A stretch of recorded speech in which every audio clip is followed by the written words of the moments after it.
سندره یم ټپه یم او ساز یم محترمه ما موج نه کي ستا د زړه اواز یم محترمه جهان جهان غمونه مې په زړه کې ګرځومه زه اوښکه ښکاره نه یم پټ راز یم په ساده سترګو کې د غلا پېژنم هر څه دې پېژنم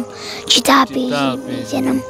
په ساده سترګو کې د غلا پېژنم هر څه دې پېژنم چې تا پېژنم ښکل یې شامل پکې یو تم صحیح زه خو په هر څه کې ښکلا پېژنم.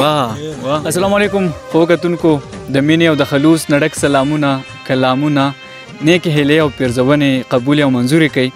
په دې هیله سره چې ټول به روغ جوړ د ښکلي شانتي ژوند نه به خوندونه او مزې اخلئ. خو کتونکو دې نه مخکې هم مونږ راغلي وو ماسټر آباد صالح ته او هغه ویډیو هغه پروګرام چې دی هغه تاسو کتلی وو ستاسو خوښ شوی وو تاسو شیر کړی وو او تاسو بیا دا مطالبه هم کړې وه چې یاره ارمان سراج چې کم په ډېر کم عمرۍ کې په ډېر لږ وخت کې په لږه موده کې ځان له یو پوره نوم یو غټ نوم پیدا کړی دی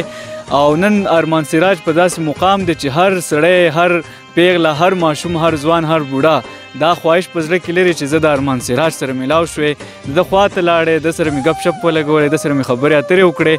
نو دا صرف او صرف د الله تعالی هغه رحم او کرم دی چې پر نن ارمان سراج چې دی په دې مقام باندې نن موږ هم خواته راغلي یو نوي نوي څه شعرونه چې کوم دوی یاد کړي دي هغه به ترې هم ریکارډ کوو لږ شانتې نور تپوسونه به ترې هم کوو. ارمان سراج ته په خپل پروګرام کې هرکلی وایي. ستاسو ډېره مننه کوم. ارمان سراج څنګه یې؟ ښه یم تاسو څنګه یې ښه؟ زما په خیال موږ چې زه چې اول ځل راغلی وم نو هغه پیر له تا لږ شعرونه یاد کړي اوس خو به دې ډېر زیات یاد کړي که نه؟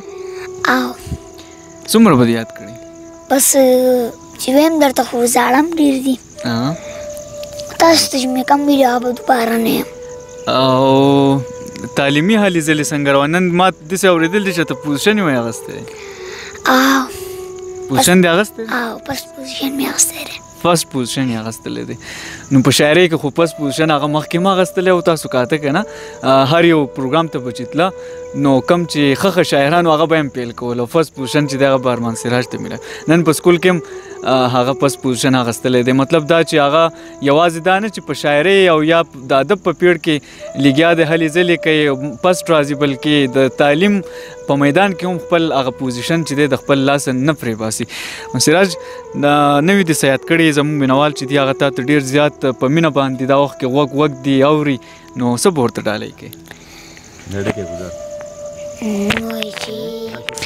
سندره یم ټپه یم او ساز یم محترمه ما موج نه کي ستا د زړه اواز یم محترمه جهان جهان غمونه مې په زړه کې ګرځومه زه اوښکه ښکاره نه یم پټ راز یم او ما چریم صاحبه د ضمیر سودا ونه کړه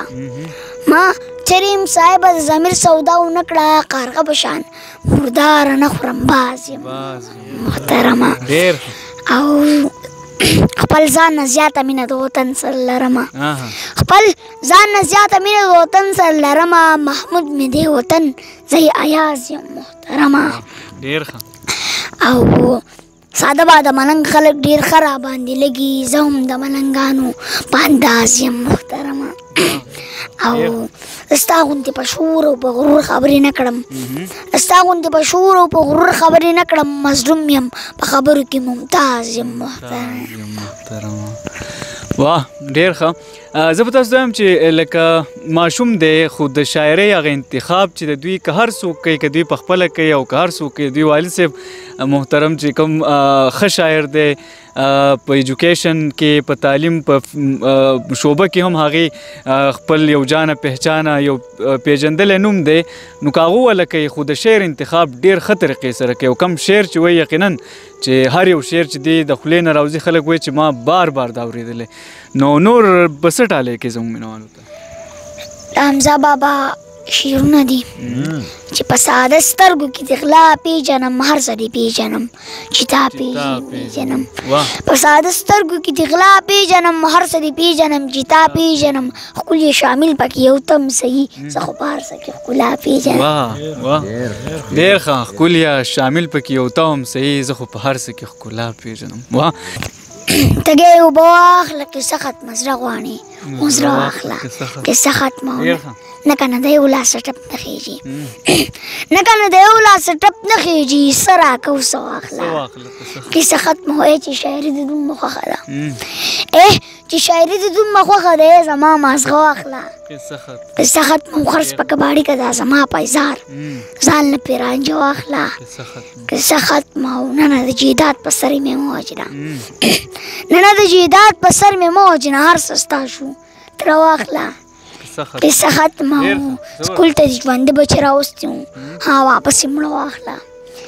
قصه ختمه او ای مونې جانه دی اوس رمې دی زه پیراده ته واخله قصه ختمه ډېر زبردست ډېر مزیدار دوی ته شعرونه یوازې یاد نه دي بلکې د دوی هغه انداز هغه اواز هغه د دوی خصوصا چې کوم د سترغلو د وهلو هغه سټایل چې د دوی دی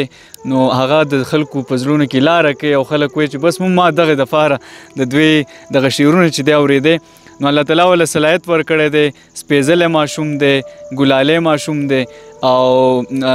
امید تې ساتو په راتلونکي وخت کې چې الله تعالی به دوی نور هم همدغه شانتې د پښتو د ادب په مد کې د پښتو د روایات او ثقافت چې دوی به مخ په وړاندې باندې بوځي د دوی نمایندګي به دوی کوي او خپل ژوند چې دی هغه به د دې قام د دې ولس په ښېګړه کې هم تېروي ځکه چې ژوند هم دا دی چې د بل په خدمت کې تېر کړی شي نو ارمانه خپل اخرنی خواهش ما ته ووایه چې هغه ستا څه دی چې زموږ د مینوال ته هم پته ولګي چې یاره ارمان سراج څه جوړېده غواړي او څه خواهش دی ځکه شاعري خو تکې او دومره دنیا شي شاعري ته وکړه ناڅاپي مشاعرې پکې هم اکثر کې که نه نو څه جوړېده غواړي زما واردی صاحب شعر دی که لوی ډاکټر شي یا مفتي شو نو څوک انجینیر یا ساینسدان جوړ شي